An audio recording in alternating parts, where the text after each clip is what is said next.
পিলখানার নৃশংস হত্যাকাণ্ডের শহীদ সেনাদের স্মরণ। 7 বছরেও হত্যাকাণ্ডের বিচার না হওয়ায় হতাশা। 3 মাসের মধ্যেই আপিল শুনানি শেষ হওয়ার আশা। 2016 সালের মধ্যে 16,000 মেগাওয়াট বিদ্যুৎ উৎপাদনের ঘোষণা প্রধানমন্ত্রীর। উন্নয়ন প্রকল্পগুলো দ্রুত শেষ করতে সংশ্লিষ্টদের নির্দেশ। 7 খুন মামলার সাক্ষ্য গ্রহণের প্রথম দিনে আসামি সাবেক র্যাব কর্মকর্তা তারেক সাইদ অনুপস্থিত। কারণ দেখালেন অসুস্থতার, ব্যাখ্যা চাইলেন আদালত। ঝিনাইদহে 7 দিন আটকে রেখে এক গৃহবধূকে অমানবিক নির্যাতনের অভিযোগ। আশঙ্কাজনক অবস্থায় হাসপাতালে ভর্তি, অভিযুক্ত স্বামী পলাতক। এবং দেশের কওমি মাদ্রাসায় নেই মাতৃভাষার ব্যবহার। বারবার নির্দেশনার পরও মানা হচ্ছে না শিক্ষানীতি, নজরদারির আওতায় আনার তাগিদ।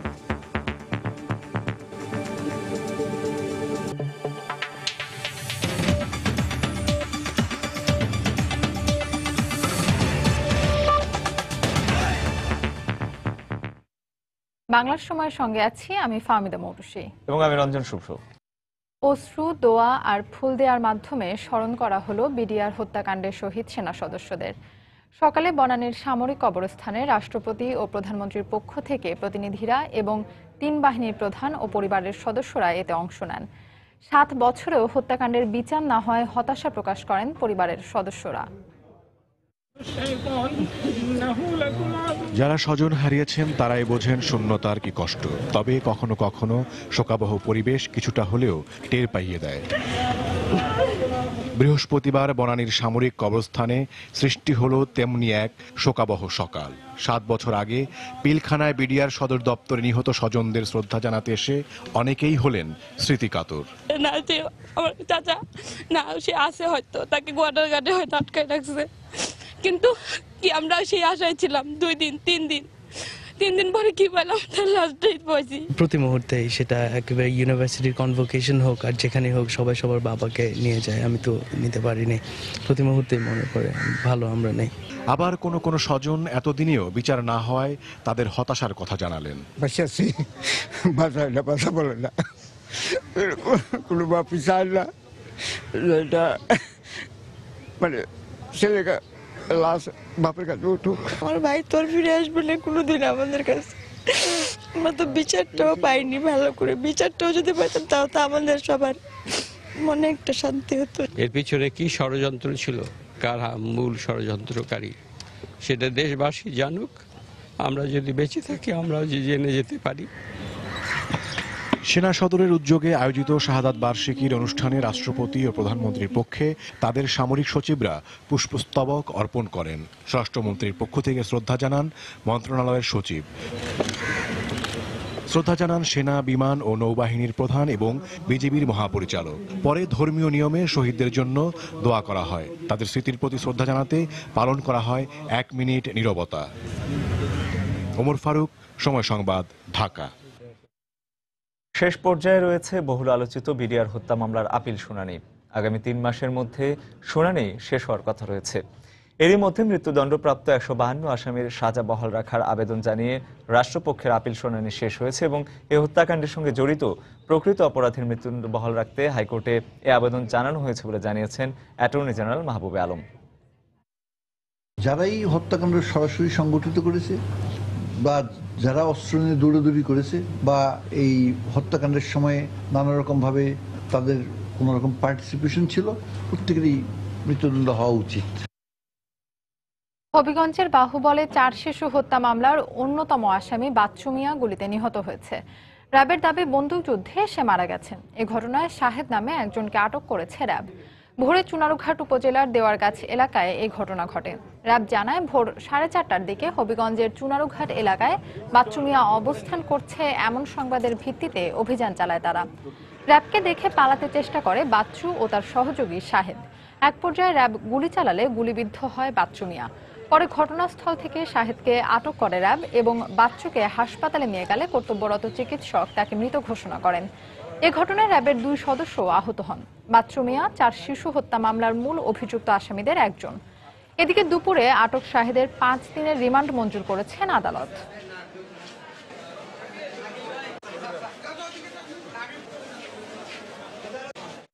বাচ্চু ছিল একটা কেরিয়ার, তো কেরিয়ার ছিল এবং বাচ্চু কেরিয়ার ছিল, যেখানে অলরেডি 3টা 164-এ সমস্ত ঘটনা চলে এসছে। আর বাকি যে আলামতগুলি জব্দের প্রয়োজন এবং যে অজ্ঞান করা হয়েছিল কি পাউডার ব্যবহার করে সেইগুলি উদ্ধার করা প্রয়োজন।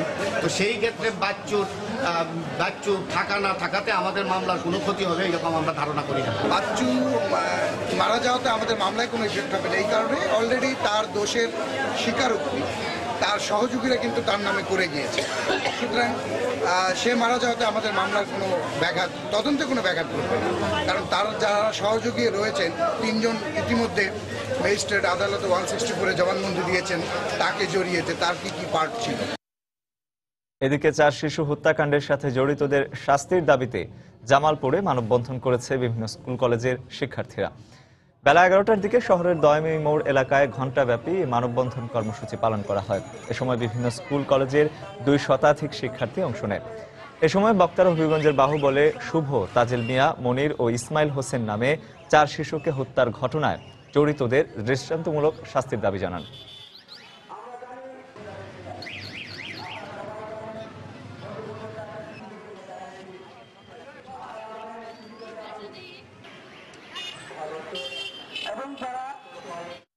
সাত খুন মামলার সাক্ষ্য গ্রহণের প্রথম দিনেই অসুস্থতার কারণ দেখিয়ে আদালতে উপস্থিত হননি আসামি সাবেক র্যাব কর্মকর্তা তারেক সাঈদ।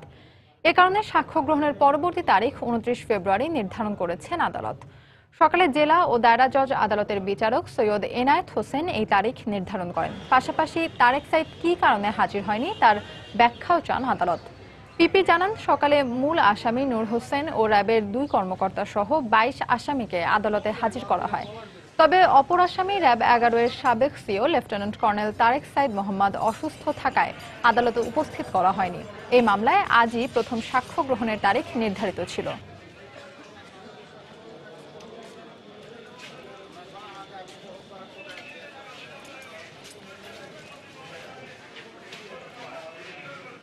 কারা কর্তৃপক্ষের ত্রুটি, সেই কারণে কারা কর্তৃপক্ষকে কেন উপস্থাপন করা হলো না, সেই জন্য কারা কর্তৃপক্ষকে কারণ দর্শানোর জন্য নির্দেশ দিচ্ছেন বিজ্ঞ আদালত। এই মামলার পুনরায় সাক্ষ্য গ্রহণের জন্য 29 তারিখে আগামী সোমবার দিন ধার্য করা হয়েছে। 2016 সালের মধ্যে 16,000 মেগাওয়াটের পাশাপাশি 2041 সালের মধ্যে 60,000 মেগাওয়াট বিদ্যুৎ উৎপাদনের লক্ষ্যমাত্রা নির্ধারণ করেছেন সরকার। সকালে গণভবন থেকে বিভিন্ন জেলায় ভিডিও কনফারেন্সের মাধ্যমে অর্ধ শতাধিক প্রকল্প উদ্বোধন এবং ভিত্তিপ্রস্তর স্থাপন অনুষ্ঠানে একথা বলেন প্রধানমন্ত্রী। অনুষ্ঠানে দেশের বিভিন্ন অঞ্চলে সরকারের উন্নয়ন প্রকল্পগুলো দ্রুত শেষ করতে সংশ্লিষ্ট এলাকার জনগণের সহযোগিতা চান শেখ হাসিনা। আপনি জানেন, গণভবন থেকে ভিডিও কনফারেন্সের মাধ্যমে দেশের 10টি জেলায় 51টি উন্নয়ন প্রকল্পের উদ্বোধন এবং বেশ কিছু প্রকল্পের ভিত্তিপ্রস্তর স্থাপন করেন প্রধানমন্ত্রী শেখ হাসিনা। বলেন, ডিজিটাল বাংলাদেশ এখন আর স্বপ্ন নয়, বাস্তবতা। জনগণের এই মৌলিক চাহিদার কথা বলেন। গোপালগঞ্জের 6,000 পরিবারকে আনুষ্ঠানিকভাবে বিদ্যুৎ সুবিধার আওতায় আনার ঘোষণা হয় ভিডিও কনফারেন্সে। উদ্বোধন করা হয় 4টি নতুন বিদ্যুৎ কেন্দ্র, যা থেকে জাতীয় গ্রিডে যোগ হবে আরো 535 মেগাওয়াট বিদ্যুৎ। আমরা 100টার উপর বিদ্যুৎ কেন্দ্র করেছি এবং 76% মানুষ আজ বিদ্যুৎ পাচ্ছে। ইতিমধ্যে 14,500 মেগাওয়াট আমরা উৎপাদন করেছি। 2016 সালের মধ্যে 16,000 মেগাওয়াট বিদ্যুৎ উৎপাদিত হবে, আর 2021 সালের মধ্যে 24,000 মেগাওয়াট হবে। 2031 সালের মধ্যে 40,000 মেগাওয়াট আমরা উৎপাদন করব। 2041 সালের মধ্যে আমাদের লক্ষ্য হচ্ছে 60,000 বিদ্যুৎ উৎপাদন হবে। এছাড়া সিলেট সুনামগঞ্জ জকিগঞ্জ মহাসড়কে 16টি সেতুর উদ্বোধন করেন প্রধানমন্ত্রী। আরও উদ্বোধন করেন পটুয়াখালী কুয়াকাটা মহাসড়কে শেখ কামাল ও শেখ জামাল সেতু। প্রধানমন্ত্রী জানান, তার সরকারের সময়ে সারা দেশে সড়ক সেতু নির্মাণ করা হয়েছে 537টি। যেহেতু জনসংখ্যা বৃদ্ধি পাচ্ছে, সেই সাথে সাথে জনসেবাও আমাদের বাড়াতে হবে। আমি দেশবাসীর দোয়া চাই এবং সকলের সহযোগিতা চাই যে কাজগুলি আমরা করছি এবং যেগুলি আমরা এগিয়ে নিয়ে যাচ্ছি, এগুলি যেন দ্রুত আমরা করতে পারি। তার জন্য যে এলাকায় কাজ হবে সেই এলাকাবাসীর কাছ থেকে আমরা সহযোগিতা চাই, যে যত দ্রুত আমাদের এই মাতৃভূমিকে আমরা উন্নত করতে পারবো, ততই আমরা বিশ্ব দরবারে মাথা উঁচু করে চলতে পারবো। অনুষ্ঠানে প্রধানমন্ত্রী ঘোষণা করেন, দক্ষিণাঞ্চলবাসীর দীর্ঘদিনের দাবি পূরণে উদ্যোগ নেওয়া হয়েছে বরিশাল হয়ে কুয়াকাটা পর্যন্ত রেলপথ নির্মাণের। ইনশাআল্লাহ আমরা বরিশালেও রেল লাইন নিয়ে যাব। শাহ আলী জয়, সময় সংবাদ, ঢাকা। কুয়াকাটা পর্যন্ত বাংলার সময় আরো থাকছে। সিরাজগঞ্জে প্রতিবন্ধী যুবকের ঘরে মাদক রেখে ভয় দেখিয়ে 30,000 টাকা আদায়ের অভিযোগ পুলিশের এসআইয়ের বিরুদ্ধে। তদন্ত চলছে জানালেন পুলিশের শীর্ষ কর্মকর্তা।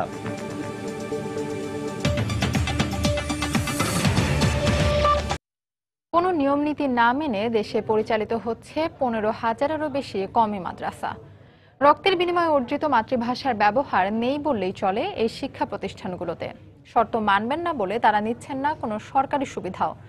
বিশেষজ্ঞদের মতে দেশের স্বার্থেই এই বিশাল জনগোষ্ঠীকে সরকারি নজরদারির আওতায় আনা জরুরি। মাহমুদ রাকিবের রিপোর্ট। গভীর মনোযোগে ক্লাসরুমে আরবি শিখতে ব্যস্ত শিক্ষার্থীরা। একবিংশ শতাব্দীতে এসেও দেশে প্রায় 40 লাখ শিক্ষার্থীকে বাংলা উপেক্ষা করে কওমি মাদ্রাসাগুলোতে পড়ানো হচ্ছে শুধু আরবি, ফার্সি কিংবা উর্দু ভাষাতেই। জাতীয় শিক্ষানীতিকে বৃদ্ধাঙ্গুলি দেখিয়ে এসব প্রতিষ্ঠানে কখনোই গাওয়া হয় না জাতীয় সঙ্গীত, ওড়ানো হয় না জাতীয় পতাকাও। সপ্তম শ্রেণী পর্যন্ত পাঠ্যসূচিতে নামমাত্র বাংলা সহ কিছু সাধারণ বিষয় থাকলেও উপরের ক্লাসগুলোতে তার খুঁজে পাওয়া যায় না। আমাদের এখানে মূল উদ্দেশ্য হলো আলেম তৈরি, আর অন্যান্য সাবজেক্টগুলো তার সমাজে চলার জন্য যতটুকু দরকার ততটুকু থাকতে হবে, ততটুকু আছে। জাতীয় সঙ্গীত বাধ্যতামূলক স্কুলে প্রতিদিন করে, সেইভাবে আমাকে করতে হবে, হ্যাঁ, এই রকমের বিষয়টা আমাদের এখনো সেটেল হয়নি। যখনই সরকারি সাহায্য আসবে তখনই সরকারি তদারকি আসবে। আমাদের শিক্ষার ধারা আর সরকার চিন্তাধারা এটার মধ্যে মিল নাই। এই জেনারেল শিক্ষার সাথে যেটুকু তাল মিলেন যায় এটুকু আমাদের ইচ্ছা আছে। যেমন আমরা চাচ্ছি বিএ পর্যন্ত তো এখন আমাদের আছে, মাস্টার ডিগ্রি পুরা নাই। বিশেষজ্ঞদের মতে সৃষ্টিকর্তা মহাগ্রন্থ আল কোরআনে মানুষকে দ্বীনি শিক্ষার পাশাপাশি তার বিশাল সৃষ্টিকর্ম নিয়েও গবেষণা করার তাগিদ দিয়েছেন।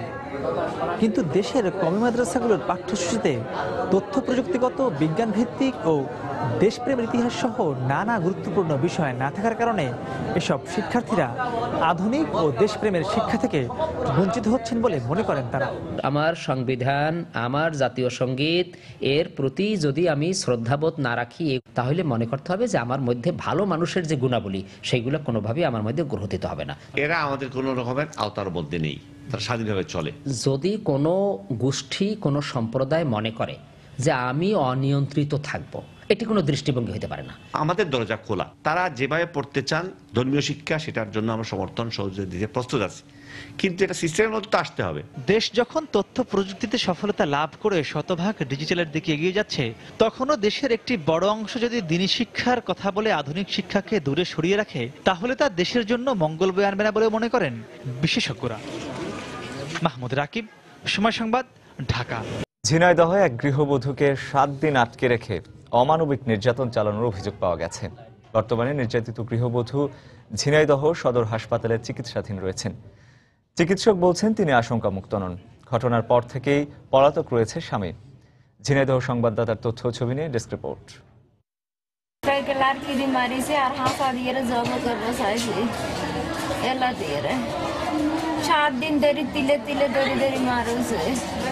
ঝিনাইদহ সদর হাসপাতালের বারান্দায় শুয়ে এভাবেই নিজের উপর নির্যাতনের বর্ণনা দিচ্ছিলেন গৃহবধূ নুরুন নাহার।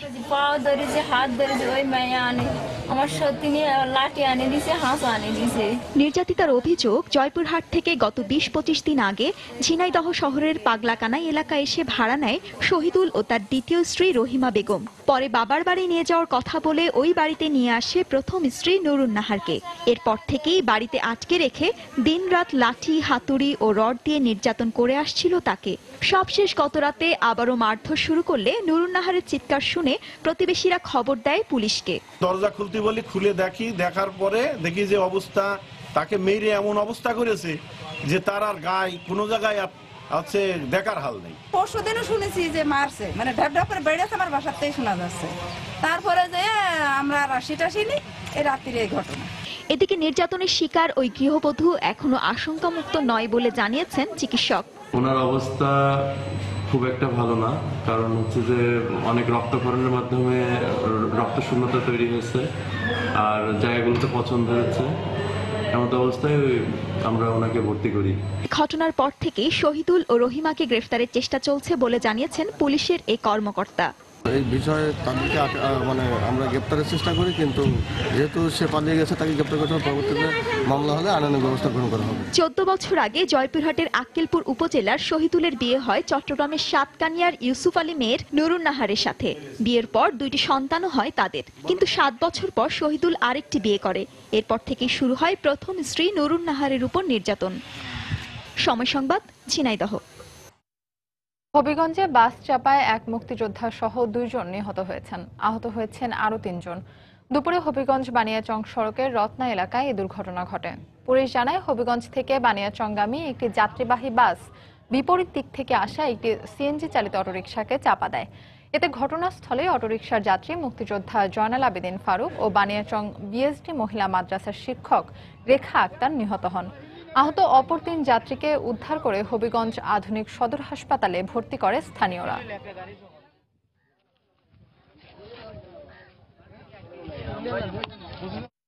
মানিকগঞ্জে ভাগ্নের হাতে 2 মামা হত্যাকাণ্ডের বিচারের দাবিতে বিক্ষোভ মিছিল ও মানববন্ধন করেছে এলাকাবাসী।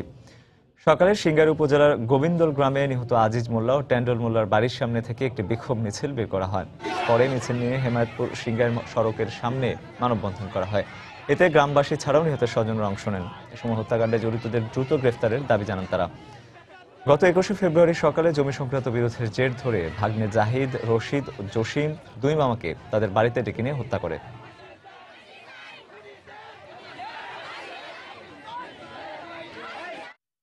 বাংলার সময় আরো থাকছে। কক্সবাজারের টেকনাফ থেকে বিপুল পরিমাণ ইয়াবা সহ 19 জনকে আটক। পাচার কাজে ব্যবহৃত 2টি ফিশিং ট্রলার জব্দ।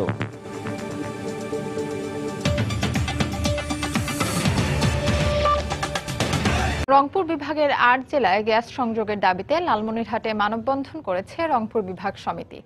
দুপুরে জেলা আইনজীবী ভবনের সামনে বুড়িমারি লালমনিরহাট মহাসড়কে এ মানববন্ধন করা হয়। এতে কুড়িগ্রাম, দিনাজপুর ও লালমনিরহাট সহ রংপুর বিভাগের 8 জেলার মানুষ অংশ নেন। এ সময় বক্তারা রংপুর বিভাগের মানুষের জীবনমান উন্নয়নে দ্রুত 8 জেলায় গ্যাস সংযোগের দাবি জানান।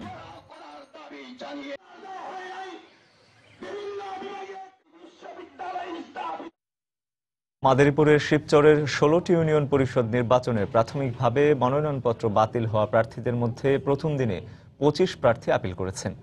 বিকেল 5টা পর্যন্ত জেলা নির্বাচন কর্মকর্তার কার্যালয়ে প্রার্থীরা তাদের আবেদনপত্র জমা দেন। প্রথম দিনে চেয়ারম্যান পদে 7 জন ও সদস্য পদে 18 প্রার্থী মনোনয়ন বাতিলের বিরুদ্ধে আপিল করেন। আগামী 28 ফেব্রুয়ারি পর্যন্ত মনোনয়ন বাতিল হওয়া প্রার্থীদের আপিল গ্রহণ করা হবে। পরে আগামী 1 ও 2 মার্চ আপিলের শুনানি অনুষ্ঠিত হবে বলে জানিয়েছে জেলা নির্বাচন অফিস।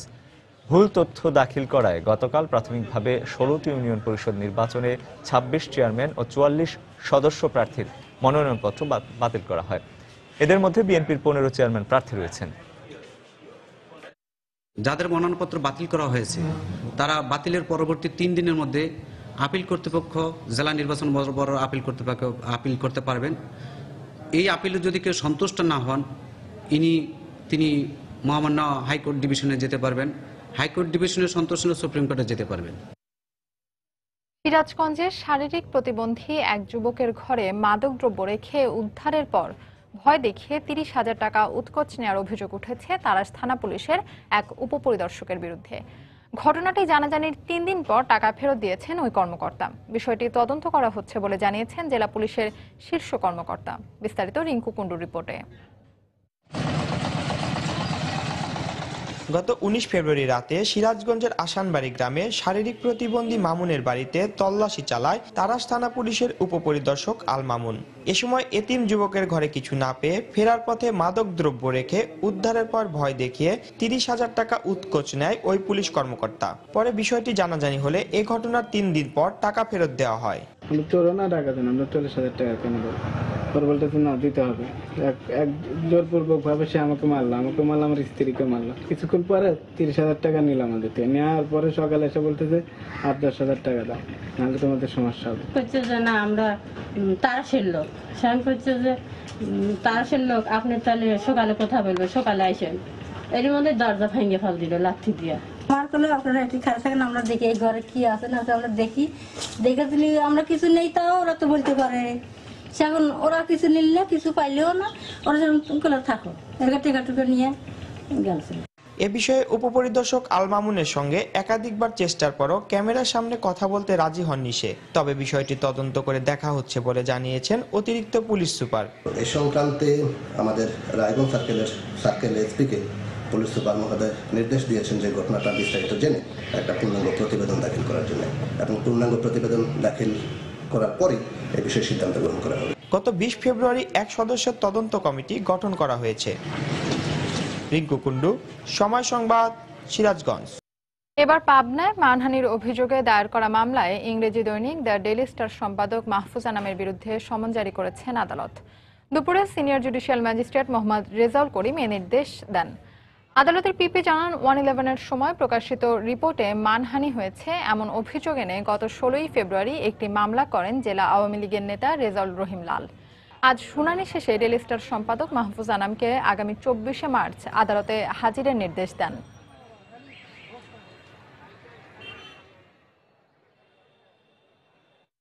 কক্সবাজারে বিপুল পরিমাণে ইয়াবা সহ 19 জনকে আটক করেছে কোস্টগার্ড। বিকেলে টেকনাফের শাহপুরীর দ্বীপ উপকূল থেকে তাদেরকে আটক করা হয়। কোস্টগার্ড যারা ইয়াবার একটি বড় চালান পাচার হচ্ছে এমন খবরের ভিত্তিতে সেখানে অভিযান চালানো হয়। এ সময় তল্লাশি চালিয়ে 4 লাখ ইয়াবা সহ 19 জনকে আটক করে কোস্টগার্ড। একই সঙ্গে পাচার কাজে ব্যবহৃত 2টি ফিশিং ট্রলারও জব্দ করা হয়।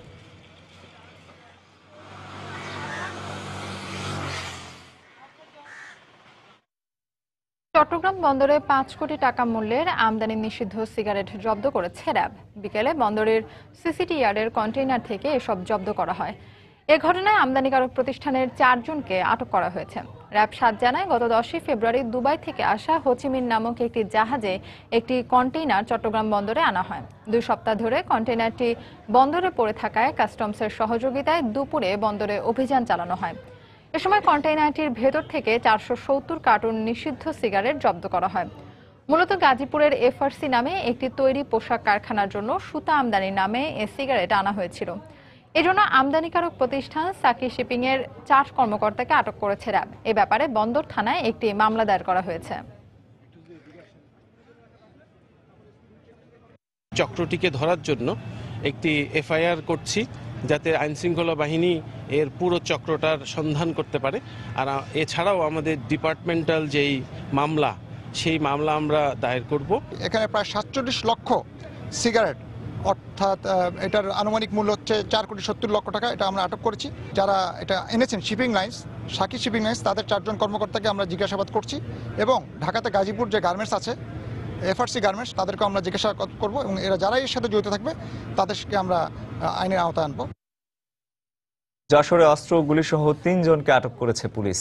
সকালে সদর উপজেলার মুন্সি বাগডাঙ্গা এলাকা থেকে তাদেরকে আটক করা হয়। পুলিশ জানায় একটি চক্র অস্ত্র বেচা কেনা করছে এমন খবরের ভিত্তিতে মুন্সি বাগডাঙ্গা গ্রামের একটি বাড়িতে অভিযান চালানো হয়। অভিযানে একটি বিদেশি 9mm পিস্তল, একটি 1 শুটার গান সহ হাতে নাতে শাহিনুর নামে একজনকে আটক করা হয়। এ সময় তল্লাশি চালিয়ে 2টি ম্যাগাজিন, 3 রাউন্ড গুলি উদ্ধার করা হয়। পরে শাহিনুরের দেয়া তথ্য মতে আলম হোসেন ও সবুজ নামে আরো 2 জনকে আটক করা হয়।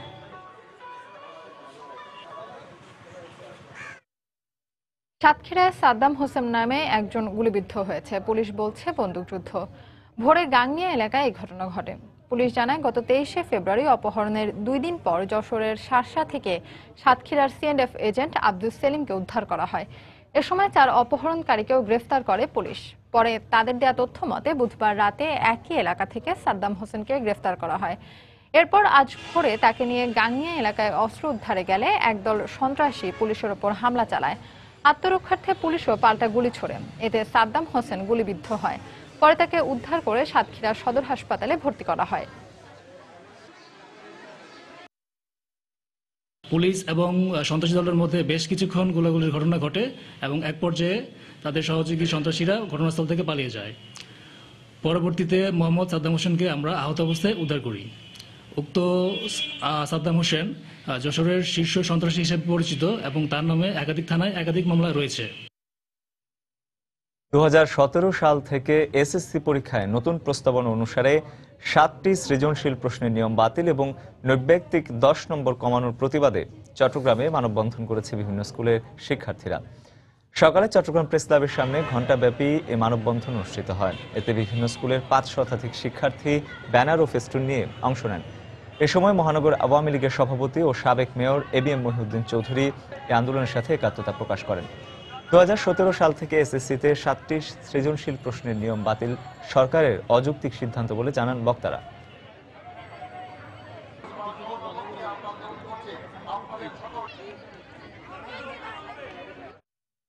অস্ত্রোপচারের জন্য অ্যানেস্থেশিয়ার কোনো প্রয়োজন দেখেননি তিনি। পরীক্ষা নিরীক্ষাও করালেন না। চিকিৎসা করাতে বিশেষ কোনো কক্ষেরও দরকার হয় না তার। খোলামেলা আঙিনায় কেবল একটি কাঁচি দিয়ে কেটে ফেললেন টনসিল। গাইবান্ধার প্রত্যন্ত গ্রাম চকবরলে এক পল্লী চিকিৎসক এমন কাণ্ড ঘটিয়েছেন। স্বাস্থ্য বিভাগ বলছে রোগী এখনও শঙ্কামুক্ত নয়। ওবায়দুল ইসলামের ক্যামেরায় বিস্তারিত হেদায়েতুল ইসলাম বাবুর প্রতিবেদনে। গত সোমবার বিকেলে গাইবান্ধা সদর উপজেলার চকবরুল গ্রামের গৃহিণী নুরজাহানের গলায় এভাবেই টনসিল অপারেশন করেন পল্লী চিকিৎসক সিরাজুল ইসলাম।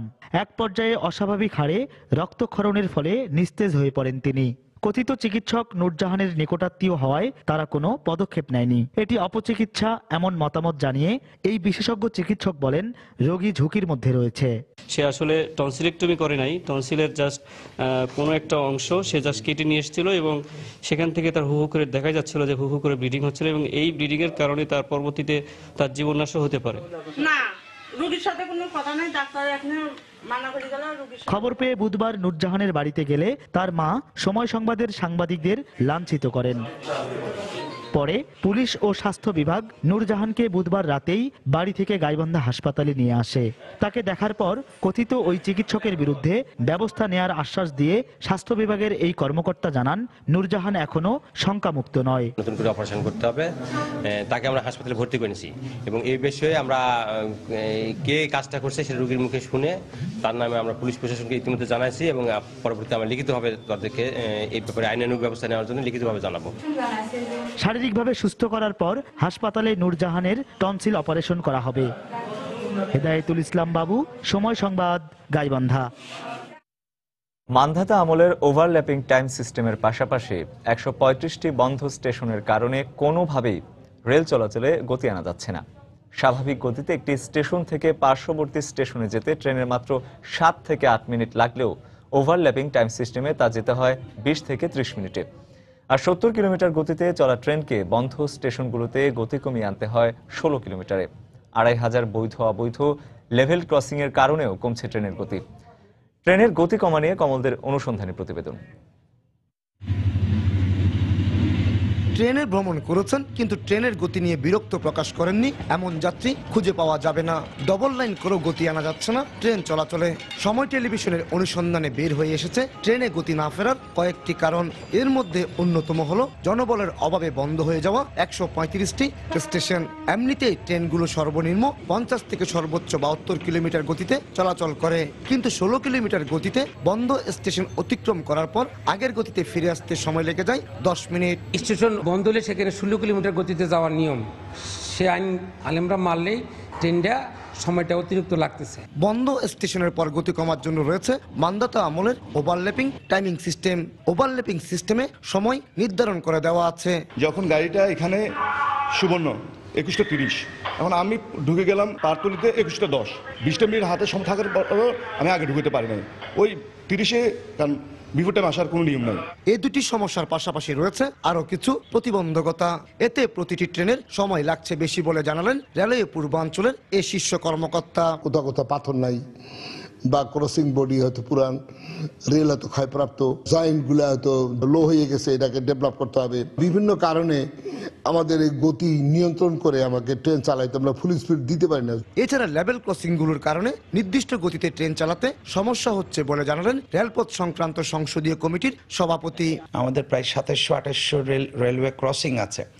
এই ক্রসিংগুলোর জন্য আমরা চেষ্টা করছি যেখানে যেখানে আমাদের ওভারপাস করার জন্য গাড়িগুলাকে উপর দিয়ে চলে আসলে তাহলে এই জায়গাটা বেঁচে যায়। প্রতি বছর রেলওয়ে পূর্ব এবং পশ্চিম জোনে 4 থেকে 4.5 কোটি যাত্রী ট্রেনে ভ্রমণ করেন। আর যাত্রীদের বহনের জন্য রয়েছে অন্তত 300 আন্তনগর, লোকাল, মেল, ডেমু এবং কমিউটার ট্রেন। কমল দে, সময় সংবাদ, চট্টগ্রাম। সরকারিভাবে মুক্তিযোদ্ধাদের জন্য বরাদ্দকৃত খাস জমি অবৈধভাবে দখলের প্রতিবাদে কুড়িগ্রামে মানববন্ধন করেছেন মুক্তিযোদ্ধারা। দুপুরে স্থানীয় প্রেস ক্লাবের সামনে 24 জন ভূমিহীন মুক্তিযোদ্ধা ও তাদের পরিবারের সদস্যরা ঘণ্টাব্যাপী এ মানববন্ধন কর্মসূচি পালন করেন। এ সময় তারা জানান, সদর উপজেলার আড়াজি পলাশবাড়ি এলাকায় 24 জন মুক্তিযোদ্ধার প্রত্যেককে 25% করে খাস জমি বরাদ্দ দেয় সরকার। গত 2 সপ্তাহ আগে স্থানীয় প্রভাবশালী রমজান আলী ও তার লোকজন সরকারি বরাদ্দকৃত ওই জমি অবৈধভাবে দখল করে নেয় বলে অভিযোগ করেন তারা। ভূমিদস্যুদের বিরুদ্ধে আইনগত ব্যবস্থা নেওয়ার দাবি জানান মুক্তিযোদ্ধারা।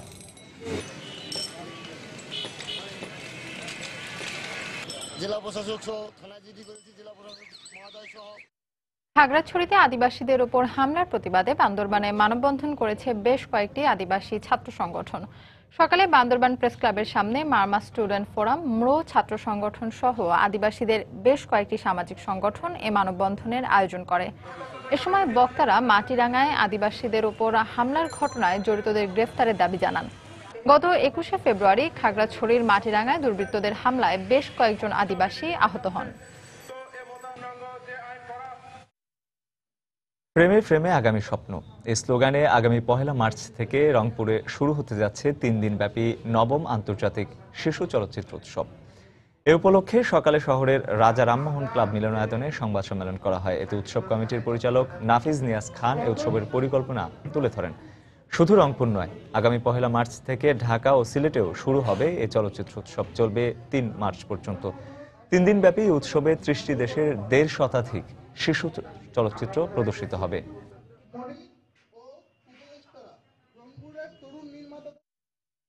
দর্শক, চট্টগ্রাম শিল্পকলা একাডেমিতে চলছে স্কুল অফ ওরিয়েন্টাল ডান্স গ্রুপের পরিবেশনায় রবীন্দ্রনাথ ঠাকুরের মায়ের খেলা গীতিনাট্য।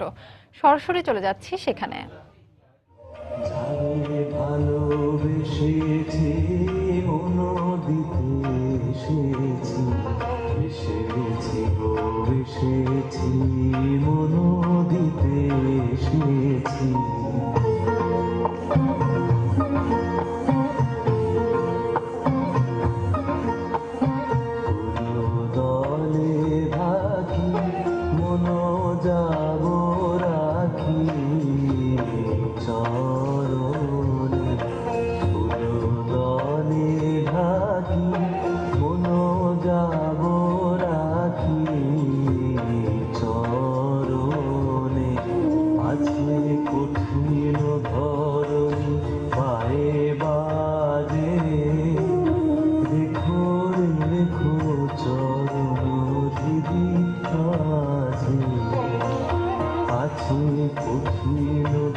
দর্শক, আমরা এতক্ষণ চট্টগ্রামে আয়োজিত রবীন্দ্রনাথ ঠাকুরের মায়ের খেলা গীতিনাট্যের কিছু অংশ দেখছিলাম।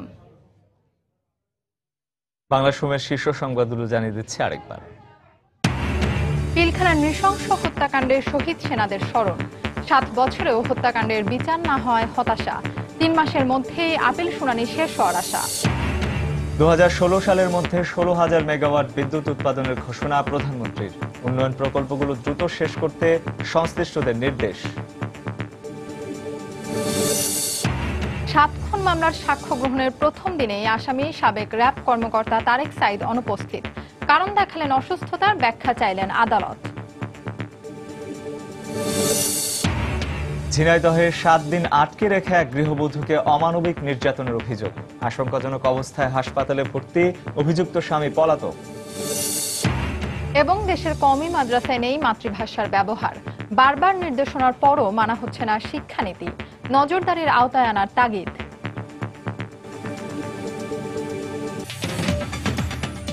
এ ছিল বাংলার সময়। যে কোনো খবর পেতে ভিজিট করুন সময়নিউজ.tv। এছাড়া এইমাত্র পাওয়া খবর আপনার মোবাইলে পেতে SMS করুন *SN লিখে পাঠিয়ে দিন 16242 নম্বরে। সঙ্গে থাকুন সময়ের।